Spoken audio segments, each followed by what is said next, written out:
Добро утро, следите утринската програма на Телма. Ова утро да си кажеме со универзитетскиот професор Методи Хаджијанев од Војната академија во Скопје. Професоре, добро утро, да дојдовте во утринската на Телма. Добро утро и добро ви најдов. 105 повеќе од 105 дена војна во Украина, војна во Европа, без јасни перспективи во која насока и кога би завршила војната на зелена маса, односно на преговарачка маса, или пак би се продлабочила, би се радикализирала и би се употребило и по-сериозно и по-страшно оружје. Какви се сега прогнозите? Минатиот пат кога бевте во ова студио беа прилично мрачни. Па Горан, ја мислам дека не се ништо подобри. Не сакам да звучам параноично и страшно, но добро е да почнеме да ја кажуваме реалноста, бидејќи мислам дека во изминатите 25 години заглавивме во еден ултралиберализам у кој што ги гледавме работите се розово и тоа беше добро, но предвидувањата за многу работи, многу кризи, конфликти и така натаму не беа сериозно сватени. Земете го само реакцијата на COVID-19, ќе видите дека многу слабо се справија сите либерални демократи со неа, баш заради тоа што се подценуваат кризите и така натаму. Во тој контекст сакам да кажам дека војната е најнепредвидлива работа. Значи, самите знаете дека сите прогнози се сметаат дека тоа ќе биде блицкриг победи и така натаму и така натаму. Гледаме дека и на едните и на другата страна веќе почнуваат да се одвојуваат работите и да забегуваат во некои си крајови, правци во кои што е тешко да се предвиди каква ќе биде разврската, дури и во однос на оному кој што имало параметри кои што сметате дека сите имаат исто видување и дури исти глас. Кога сметавме дека мобилизацијата и се случи таа мобилизација на Западна Европа со западниот свет против ова, да кажеме, инвазија на Украина, она што деновиве го гледаме е дека Западот почнува да се раздвојува по однос на ставот каков ќе биде ендгеймот или кој е крајот на војната во Украина. Добро, Западот пред се раздвојува по однос на прашањето на санкциите, бидејќи секој поаѓа од собствените интереси.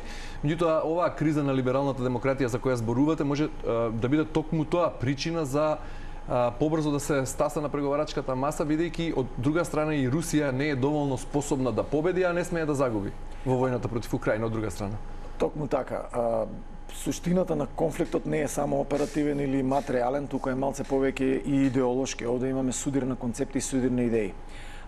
Путин, но и Кси, да не го забораваме, јавно кажаа дека на отворањето на Олимписките игри во нивното комунике јавно кажаа дека е дојдено време кога треба се стави крај на либералната хегемонија на светот и универзализацијата на вредностите како што тие го ставија во една рамка, во која што сметаат дека е дојдено времето каде што сега сакаат тие да ги диктираат работите на светско поле. Тоа, од друга страна, не ја прави комот на либералната страна и заради тоа сега проблемите стануваат посуштински. Проблемот, да кажеме, се соочува во тоа што не само веќе да како ќе заврши ендгеймот, него кој ќе биде лузер во целиот тој ендгейм, дури и во внатре во самите либерални држави. И поделеноста на Западна Европа веќе е видна, бидејќи Германија и Франција се поларизираат на една страна, наспроти англосаксонското крило, ако може така да кажем, на кој што му се приклучуваат источноевропските земји и северните земји, особено балтичките земји, кои што се смета, кои што имаат сосема поинаква перцепција за крајот на војната во Русија. Но она што не смее да се изземе од овој, доколку сакаме да бидеме целосно сеопфатен пристап кон проблемот, не смее да се изземе проблемот на далечниот исток, а тоа е односот Кина-Тајван, бидејќи таму се случуваат многу работи за кои што многу малку се говори овде, а веќе започнуваат да искрат, да кажам, работи кои што водат кон исто така еден конфликт кој што може да биде уште поопасен од овој. Професор, ајде по ова воведно излагање, вака генерално и општо кажано, да одиме малку по-конкретно со последните информации и последните анализи. Едно од последните информации што стаса од фронтот, па и од главните центри европски, беа дека прво заканата од Кремљ дека сите ќе бидат потенцијални мети кои ќе ја снабдат Украина со ракети од долг дострел, домет, пошто Британија веднаш реагираше со испорака на токму такви ракети. Минатиот пат кога бевте во ова студио го цитиравте Троцки, велејќи дека можеби војната не го сака, Западот не ја сака војната, меѓутоа очигледно дека војната го сака Западот. Зошто Британија свесно на некој начин, ако Путин ден претходно вели сите ќе бидат потенцијални мети, Џонсон ден потоа вели ние ќе испорачаме. Дали е тоа свесна провокација, тестирање или за што станува збор? Не, Британија мислам дека сега мора да покаже заби и тоа оди на една теза на теоријата на одвраќање, која што го држеше светот во еден таков баланс, опасен баланс, напнат баланс, многу зачува мирот за време на студената војна. А тоа е дека вие морате да испорачате психолошка подготвеност кај вашиот противник, дека сте спремни да реагирате доколку тој реагира. Фактот дека Путин не го сватија сериозно после 2014 година и фактот дека се уште сега веќе имаат поинакви калкулации, како што се например идејата за деескалација на Макрон или на Шолц во однос на тоа како треба дека Путин сепак не треба да се понижи или дека треба можеби да се отстапи некоја територија од Украина, е спротивен на она што Британија, САД и добар дел од Полска, источните земји пред се Полска, сега гледаме и можне гласна е и Естонија, во тоа дека не треба се отстапи ниту педа од Украина. И тука веќе имате проблем, тука имате конфликт кој е крајот. Баш во тој контекст сега Британија смета дека ако сега не покажат заби или не покажат дека се сериозни во таа намера, тие нема да можат да проценат, бидејќи нивните разузнавачки информации говорат дека Путин нема да застане овде и дека не му е крајот Украина, него има малце поголема амбиција која што ја фузираат со наративот кој што тој го испорача заедно со Кси, а тоа е дека ова веќе не е војна само за географија, за земја на територии, туку е војна за смена на влијание на светско рамниште. Така. И тука перспективите се мрачни. Перспективите мрачни и тука е проблемот, бидејќи суштината на проблемот е базична. Од една страна имате либерализам кој започна да има собствени предизвици, собствени, да кажам, што е разбирливо, знаете, тоа е кој што се бават со теорија на меѓународни односи, им е јасно дека или они тоа го проповедаат дека секој правец оставен сам по себе, не предизвикан од другиот, оди во еден крајен екстрем кој што почнува да станува контрадикторен сам на себе. И предизвиците од типот уништувачки за самиот себе. Земете го либерализмот отиде во толкова крајност да одредени постулати почнуваат да стануваат неприфатливи за некои од либералните држави. Околу пристапот на полови, околу пристапот на одредени заедници, околу вредностни кои што стануваат проблематични и неприменливи. Така, враќајќи се повторно на темата, недоумица и патем, Москва постојано се заканува со нуклеарен одговор. Значи дека ќе возврати сериозно и дека при тоа не се исклучува можната употреба и на нуклеарно оружје. Еден од таквите закани е и како ќе одговори Русија на можниот прием скандинавски влез на двете земји на Шведска и Финска во НАТО. И сега сета среќа на некој начин, ако може така да се каже, е тоа што Турција прави некаква кочница, го блокира тоа и не се знае каков расплет тоа ќе.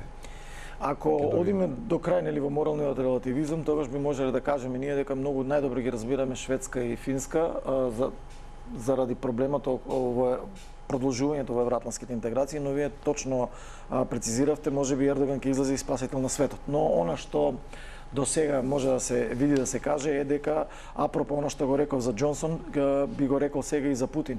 И Путин е тој кој што сака да испорача дека е сериозен и до сега барем во последната година се оно што го ветува тој го испорачува. Значи тој рече дека ќе оди до крај на да кажеме нели оттуѓувањето на нацизмот од Украина. Колку и тоа да звучи, дали е тоа оправдано или неоправдано, значи сега говориме од негова перспектива и он тоа го прави до крај. Гледаме дека нема намера да запре, напротив, и она што е опасно е дека се појавува една почнаа, веќе ретерираат тие ставови, првичните анализи по успехот на украинците да го оттурнат, да кажеме, на оперативно рамниште руското влијание во Киев и така натаму, се покрене на фама дека суштина Русија не е толку силна. Меѓутоа, сега ваквите анализи почнуваат да ретерираат и се повеќе и повеќе стануваат историските перспективи за тоа како војувале русите, а тоа е она што Бисмарк го рекол дека русите тешко ги оседлуваат своите коњи, но кога ги оседлаат тешко се запираат. и можеби тука е и стравот кај Макрон и Шолц, кои што велат можеби сега е време да ја консидераме Русија во идната европска архитектурна безбедност, бидејќи со издавањето на стратешкиот компас, ние сакаме да имаме стратешка релевантност, збориме за Европската унија, но проблемите, како што ги гледаме, веќе се појавуваат, бидејќи постои една теза друга, а тоа е дека кај Франција и Германија се појавува страв дека тие веќе после ова ќе бидат ирелевантни.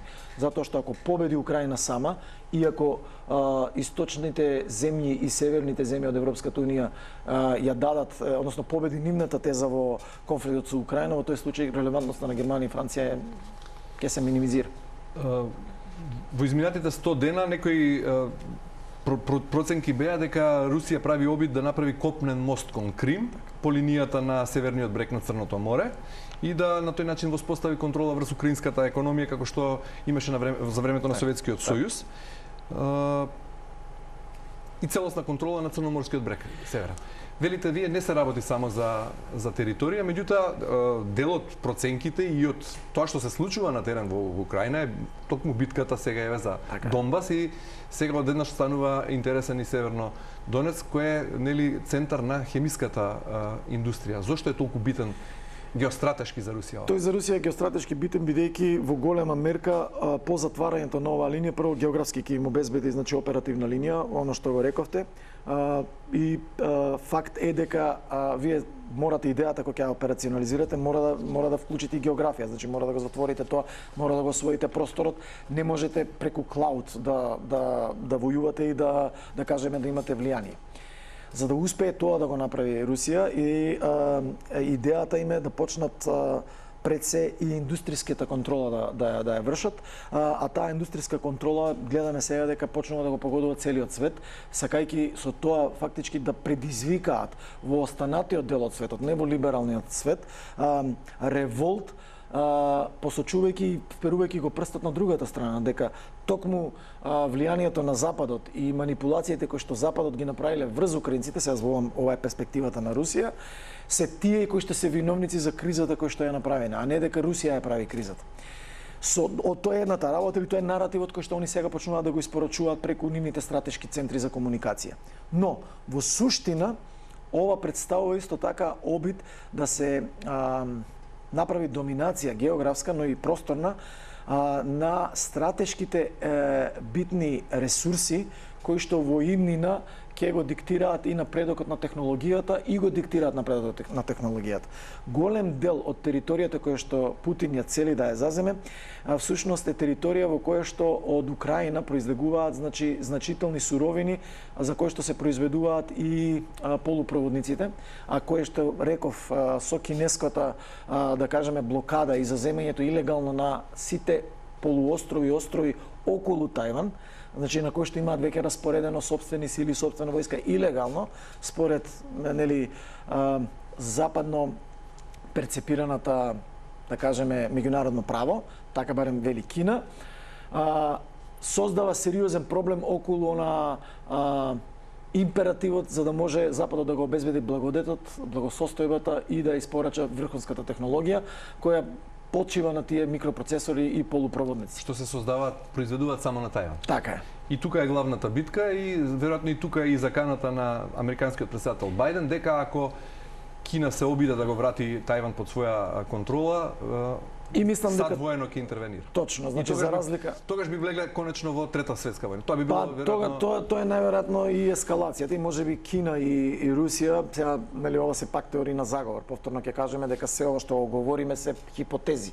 Значи затоа што рековме на почетокот дека главната претпоставка за овој форум или оваа дебата е дека во суштина фрикцијата на војната си го прави своето, а тоа е дека најтешко е да предвидите како ќе излезе и 100 дена или 105 дена како и да е, веќе го покажаа тоа, дека тргнавме со една претпоставка на средината, имавме некои други претпоставки, сега гледаме дека и тие претпоставки не се како што се очекува и најверојатно сега ќе треба да се гледат некои подлабоки или да се вратиме назад и во историјата и да се гледат некои други подлабоки параметри и индикатори преку кои би можеле да се измери, да се предвиди. Така, за да се предвиди некаква си рамка како тоа би изгледало. Останува човечки е да се надеваме дека разумот ќе преовлада, нели, и дека нема да ескалираат состојбите, но за жал мора да констатирам дека ако продолжи ова како што е тргнато, работите не стојат на добро и најверојатно подобро е можеби да се подготвиме за најлошото, а да не се случи и дај Боже да не се случи, отколку да останеме неподготвени за сето тоа. Ако се анализираат настаните и изјавите на светските лидери, дали може да се направи некаква анализа во таа смисла? Американскиот претседател Бајден прво зборуваше, му беше поостра реториката, кога зборуваше за Путин, го нарекуваше воен злосторник во неколку наврати. Ја исклучуваше секоја можност за преговори за давање на територија. Сега остави во последниот говор остави простор дека Украина можеби ќе треба кога ќе седнат на преговори да отстапи дел од својата територија. Не ја исклучи можноста за да биде отстапена дел од територијата.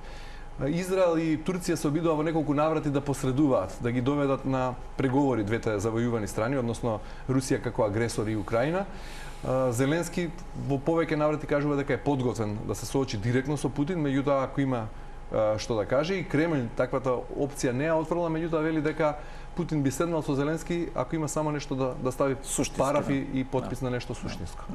Ако ова се анализира и ако ова се спроведе во дело, тогаш веројатно нема да дојде до она подлабока војна на идеологија, туку ќе заврши на војна на географија.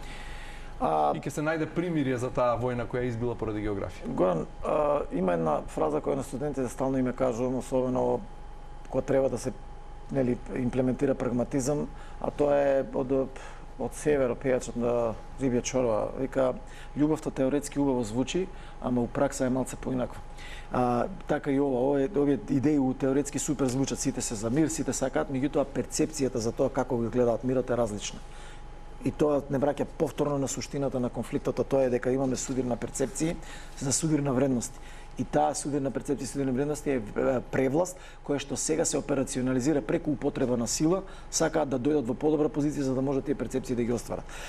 Тоа значи дека и Ердоган, и Израел, и Западна Европа, веќе рековме, и САД, дефинитивно Русија, дефинитивно сите тие во овој, да кажеме, амалгам или во оваа фрикција на идеи кои што нели се добронамерни и кои што имаат дипломатска оправданост, имаат своја тежина, но проблемот е што во таа тежина оние на кон кои се нуди се гледаат како лузери.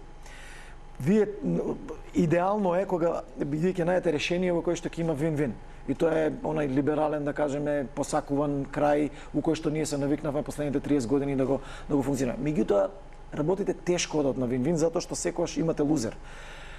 Лузерството или губитништвото знаеме како завршило после Првата светска војна, затоа реков сега можеби ќе треба се вратиме назад во историјата, тука се одговорите да ги бараме, не толку блиската историја, него малце онаа подалечна. Германија била донесена после Првата светска војна онамо кај што била донесена, поразена, и можеби тоа е и пораката од саботата на Макрон, да не го понижиме Путин, затоа што вие у суштина не можете да ја победите Русија. Ако тргнете да победувате Русија, тогаш сте влегле во конфликтот, односно она сценариот Трета светска војна. Бидејќи Путин јавно кажува дека не само ако тргнат на него, него дека тој веќе е дека доколку овие повеќе да кажеме системите со далек дострел, доколку ги констатираат, а ќе ги констатираат бидат погодени од тоа, тие ќе вратат таму, кај што ќе вратат. И нема да запре. Верувајте дека нема да запре во тоа, бидејќи тој нема да дозволи прво да биде понижен пред себе, затоа што он, ако ги читате руските форуми, настрана од сите овие обиди дека дека еве во Русија ќе се јави револуција и така натаму, тој не го доживуваат како херој. И не го доживуваат како дури внимавајте, ова е интересно, што дури оние кои што се отишле од Русија, заминале од Русија, кои ќе ги имаат во дебатите во форумите, сакаат да се повикуваат на онај руски хегемонизам, на доминација и имаат некако си романтизам или чувства кои кон тоа дека голема Русија и влијателна Русија. Дури се прераскажуваат митови што повеќе личат на вицеви. За поделбата на руската армија, вели, западните медиуми шпекулираат дека има голема поделба и разногласие во се надолу по хиерархија под Путин и особено во руската армија. Так. И еден виц вели да руската армија е многу поделена. Дел од руските војници ја поддржуваат акцијата за демилитаризација на Донбас, специјалната акција во Донбас, а другиот дел, поголемиот дел, се вика малку потешки, тие би тргнале веднаш на Вашингтон.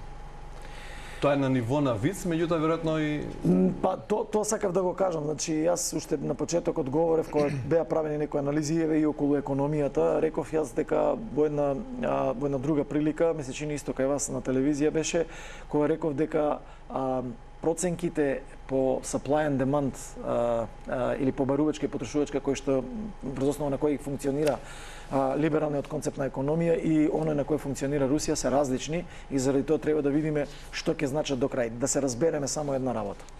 Не дека санкциите не влијаат негативно против Русија, не дека не го доведуваат и Путин во дилема што понатаму, но факт е дека тие имаат сериозен беклеш, да кажеме, повратен ефект, бидејќи тоа јасно стана дека е улица во две насоки. Санкциите се улица во две насоки. И го видовме како европските држави го реагираат. Иако сега, да кажеме, на 30 да кажеме минатиот месец, нели донесоа одлука дека еве до крајот на годината ќе прекинат со набавката. Што ќе значи тоа и како ќе значи тоа во однос на тоа дека они може да го свртат сето тоа кон Индија, кон Јужна Африканската република и така натаму да го освојат тој пазар е друга приказна која што ќе треба исто така се. Ајде вака, велите прв факт е дека војната е нешто непредвидливо. Така е.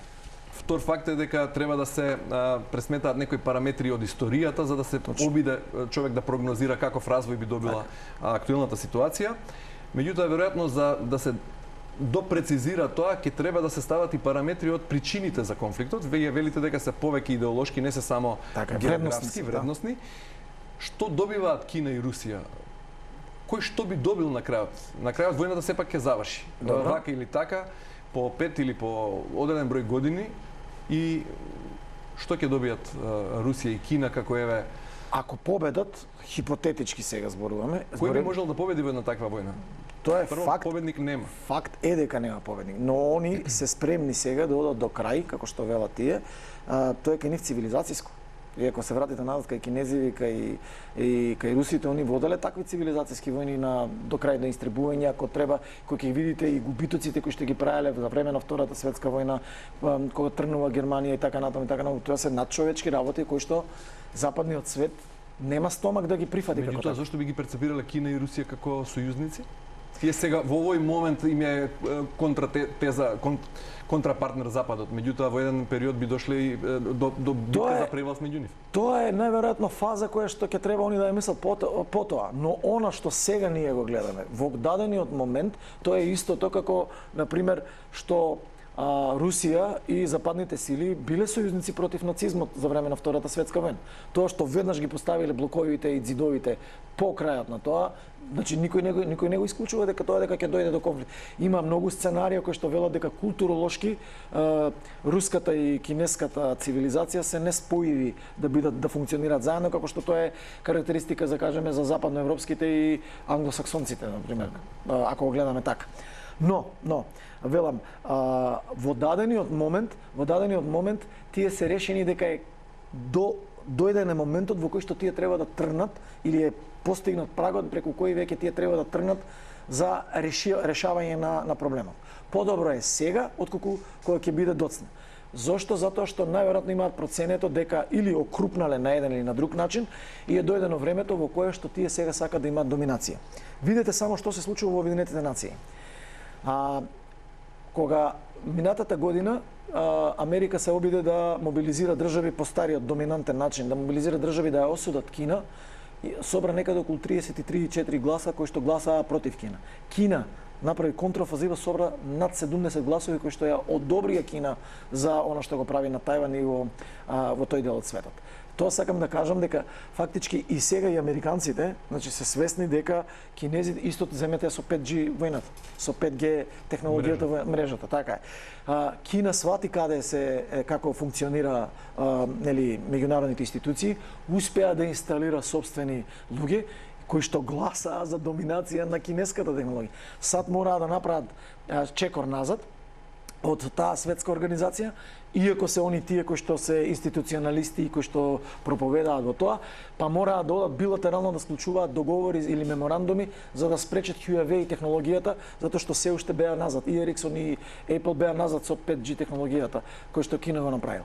Од друга страна, Кина направи еден, ако да кажеме Франција имате зголемување на буџетот или сега гледаме Франција за 100% и така натаму, кинезите имаат 400% зголемување на капацитетите на воена моќ и на воен достав. Независно како го стекнале тоа. Се вооружуваат и соседите, Србија, Бугарија. Апсолутно, тоа се параметрите како затоа реков 39-та година можеби е најдобро да опишеме дека сега сме во 39-та година и кај што ќе видите дека следно не сакам да звучам параноично, меѓутоа знаете како никогаш не вели никогаш, затоа на пример никој не веруваше дека Путин ќе го направи ова. Сите мислеа дека прво за земете во Украина. Во 2014 година Мекмастер на 2016 година на НАТО самитот во Норфолк кажа дека сите во 2014 година сметале дека тоа ќе биде најдосадниот НАТО самит. Тоа дека закани и така натаму. И одеднашка дека се случи Украина. Кога се вративме назад, сите разузнавачки извештаи говореа дека тоа ќе се случи. Меѓутоа и оперативната мудрост, но и политичарите едноставно сакале најверојатно не сакале да излезат од комодитетот и сметале дека тоа нема да се случи и тоа е неуспех да се замисли. Они го викаат failure of imagination, дека ќе се случи тоа. Еве се случи сега. Што ќе правите? И во таа смисла каде е Балканот и Европа? Балканот и Европа, во една значи таква констелација на поголема војна што би се случила во наредната година ако се случи Кина и Тајван, веројатно? Не дај Боже ако дојде до тоа, значи ние дефинитивно имаме зацртано наш патоказ, значи припаѓаме во тој евроатлански свет, зборам за целиот Балкан, освен Србија, која што мора да кажам дека може да представува сериозен проблем, но од друга страна гледаме дека засега барем Србија добро се шалта во сите овие работи. Например, во исто време купи кинеско на изненадување, купи кинески системи, но не заборави да купи француски системи. Зборувам за во контекст на наоружувањето. Може би сега со овој потек што го направивме нели за забрана за лет на Одров и го спасивме и го одложивме да кажеме срамот или проблемот за Вучич, но тоа не значи дека сега Вучич не може да прати дипломати да одидат. Се повиците Берлин јавно го прозва и рече да се определи Вучич конечно и јасно, прецизно. Добро. Што би значило во евентуални услови на поголема војна, на проширување на конфликтот на далечниот исток за Европа и за Балканот? Тоа значи дека и ние ќе бидеме дел од тој конфликт или дел од борбените полиња кои што ќе се случуваат. Водете сметка дека тука имате други неразрешени проблеми, например Босна или? Не само Босна, водете сметка дека Турција се спрема сериозно врши маневри на територијата према Кипар, каде што грците се исто така на голем готовс. Меѓутоа двете се членки на НАТО. Да, ама не се двете членки на Европската унија. И тука може да беа членки на НАТО и во времето кога војува. Така да тоа се тие контратези на оние економски теории или колективистички теории за мир, кои што велат дека колективните системи за безбедност се лекот за мирот.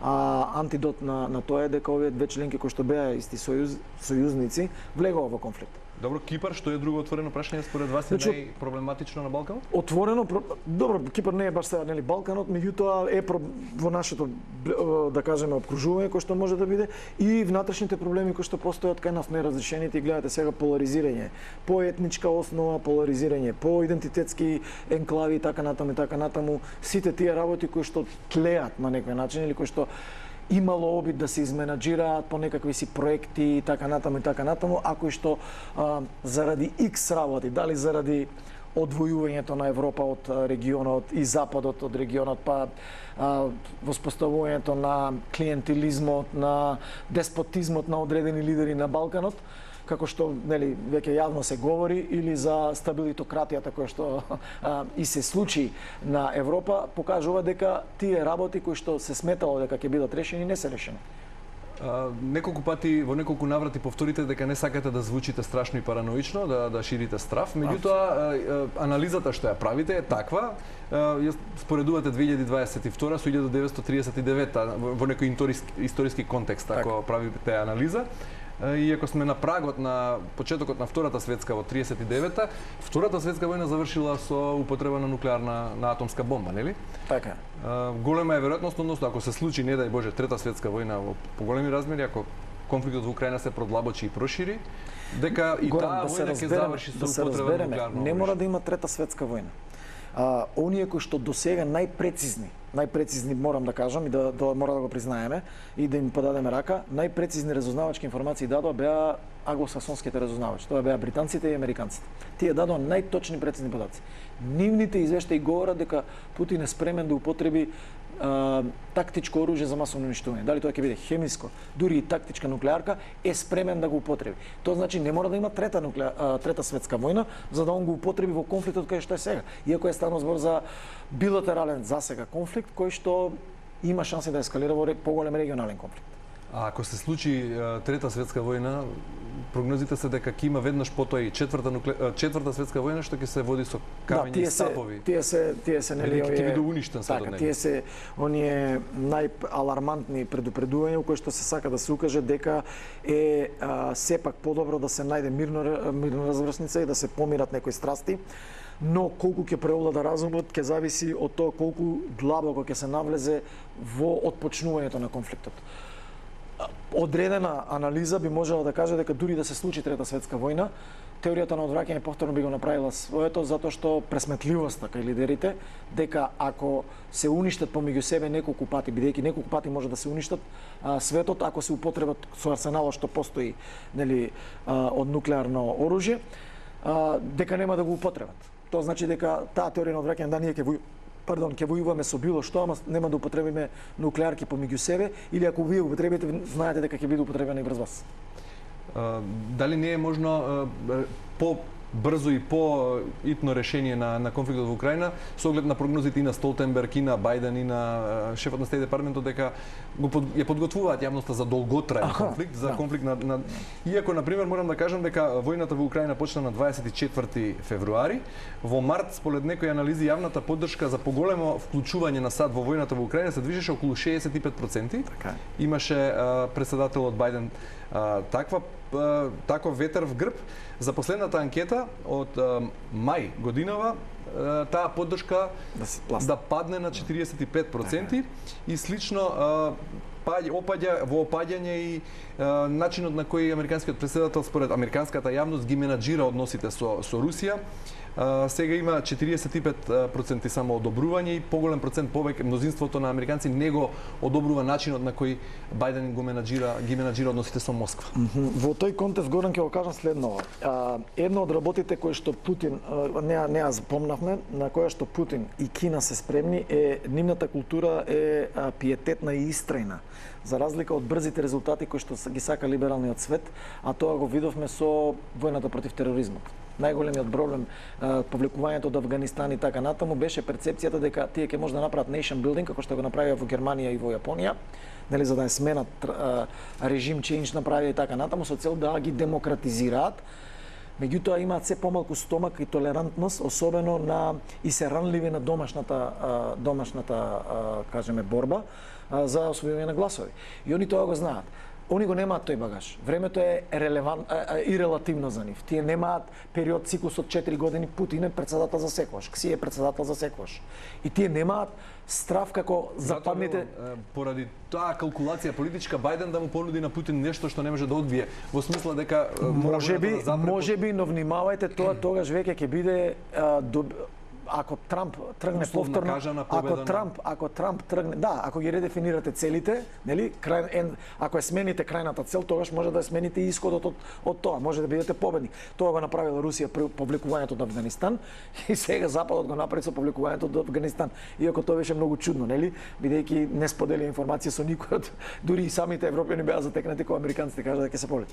Но апропо тој мовет, тоа е една од можните опции кои што ја велите, но опасноста во таа опција е дека Трамп ќе победи тогаш, затоа што патриотското чувство дека се отстапило од дека Бајден во суштина не е спремен да го реши конфликтот, како што не бил спремен да го реши конфликтот со Авганистан, како што повлекувањето со ова ќе покаже и ќе ги засили, да кажеме, оние десничарски кругови во САД и во тој случај би го добиле Трамп за председател, кој знаеме какви се ставовите по однос на НАТО, знаеме какви се ставовите по однос на Кина, во кој што тој пак можеби дури налудничево сега можеби ќе звучи, е спремен, нели он беше спремен да склучи договор со Русија, бидејќи најголемата закана за него, како и за Бајден, е Кина.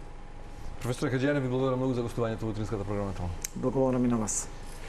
Почитувани гледачи, останете со нас, следете ни натаму, се враќаме со редовните содржини. Најпрво кус преглед на најважните настани ова утро. Следете не.